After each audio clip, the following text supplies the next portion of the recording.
Hi everyone, my name is Robert Barto. I am the Florida Coordinator for the East Coast Greenway Alliance. I'm based in Cocoa Beach in Central Florida, kind of the middle of the state.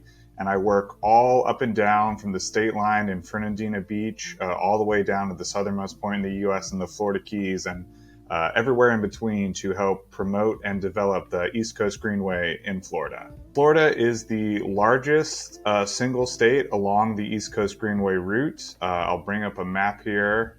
So this is the current route in the state of Florida. As I mentioned, the state border with Georgia, Fernandina Beach to Jacksonville, all the way down to the Keys. Our primary route is just under 600 miles, and we also do have a complementary route. It's this gray line here. That is the St. Johns River to Sea loop, which the entire loop, making a circle, is about 250 miles long, and it is still in development like the main route here in Florida. So Florida really has a ton of stuff to offer, really every kind of scenery and type of setting you can imagine, from busy downtowns, Jacksonville, Miami, huge urban downtown cities, to really picturesque, beautiful old Florida inland palm trees and springs. We have manatees, dolphins, birds, some snakes and gators too, it's true, but really we kind of have a bit of all of it here in Florida, and I love being able to work throughout the state and see all the diversity that we have that the trail passes through. So the first development that I wanted to talk about was a new designation in South Central Florida, the Indian Hills Recreation Area in the city of Fort Pierce in St. Lucie County. This trail is really exciting. This segment is only about a mile long, but what's really exciting about it is that this is just the first phase of a planned nearly 20 miles of continuous trails going throughout the entire county of St. Lucie. So this is just the first step, and actually starting next year in 2023, there should be the next phase of this trail segment starting construction. So it was really great. It was a partnership with a lot of different organizations, municipalities, and the State Department of Transportation. It's a beautiful, wide trail. It goes by the water, and it actually was at the very beginning of this year. So it really kicked things off for the Greenway in Florida, having this event, this designation, and ribbon cutting in St. Lucie. So keep your eyes on that one. There's a lot more to come, and we're very excited to continue working in that area. Next up, we designated a new segment on our complementary route, the St. Johns River to Sea loop in DeBary.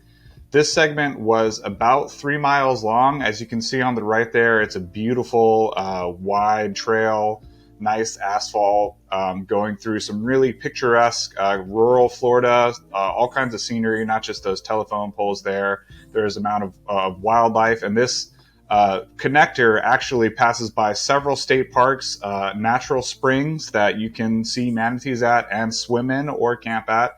But what's really exciting about this 3 mile section is that with this gap completed in our complementary route, it actually connects up to 50 miles of continuous trail that you can now go on without ever having to be on a road, but have 50 miles of continuous protected trail, which is amazing. It's a great ride. You can go several directions, and we're really glad to get this gap closed and continue to work to build out our complementary route and see more of these gaps and more of the route being completed in the state. Last but certainly not least, earlier this summer, the city of Miami Beach in South Florida completed their Miami Beachwalk as part of the Atlantic Greenway network.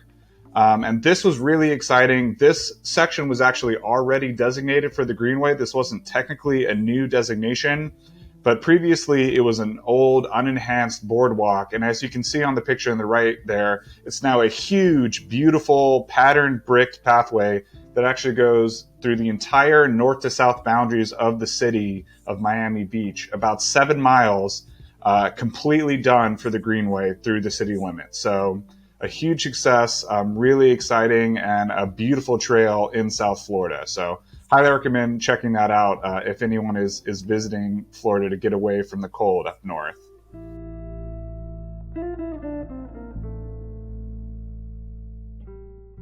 There has been a ton of activity in this state, in Florida. Really, the past 5 years kicked off development with the state's Sun Trail program, that shared use non-motorized trail program. And that is a program that the state legislature approved and is enacted through the Florida Department of Transportation. The East Coast Greenway is a priority network for the Sun Trail program. They were the funders for both of those GAPS designations for the Indian Hills Recreation Area, as well as the West DeBary connector for the River to Sea Loop. And so they actually have, as I mentioned, the next section for the St. Lucie County project should be starting construction in 2023. In North Florida, we're very excited. In Jacksonville, the Fuller Warren Bridge, which is actually going Interstate 95 going over the river there in Jacksonville, has a completely separate built-up bicycle pedestrian bridge that is almost completely done and should be opening, if not in the winter 22, then very early 23. And that is a huge deal because bridges are such giant, expensive infrastructure projects, and this connects neighborhoods to the downtown core of Jacksonville, allowing people to reach Jacksonville proper and the Riverwalk and all of the great urban amenities it has without having to drive on a federal highway. So that is a very exciting project that we hope is done soon. Also in Jacksonville, as part of their Core to Coast Loop, which is a envisioned 50-mile loop connecting downtown Jacksonville to the beaches and the East Coast Greenway, they have a new cycle track that is going in as part of that project. It's envisioned.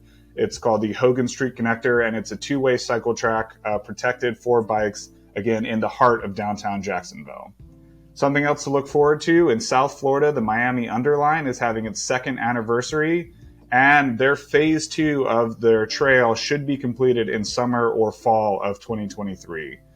So it's an amazing, again, an urban trail with millions of visitors and users every year. It's been a huge success, and we're really excited to see more of that trail being constructed next year.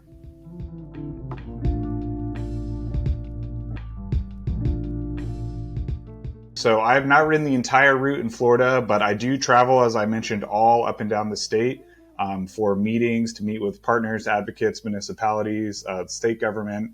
And every time I go for one of these meetings, I usually have to drive, but I do try and bring my bike with me if I can. It's not always possible. Sometimes I walk the trail, which is great as well. Anything that's getting out and seeing the trail and seeing the different landscapes and views that the state has to offer is always a big win in my book. We have a lot of different types of trails. Like I mentioned, through urban settings, a lot of the trail, the route in Florida follows A1A, which is the scenic highway, basically going directly next to the ocean. There are parts of the trail where you can literally see the Atlantic Ocean from where you're standing or biking on the trail. I'm in the center of the state, so the closest East Coast Greenway completed trail by me is actually in Titusville and going north to the River to Sea Loop.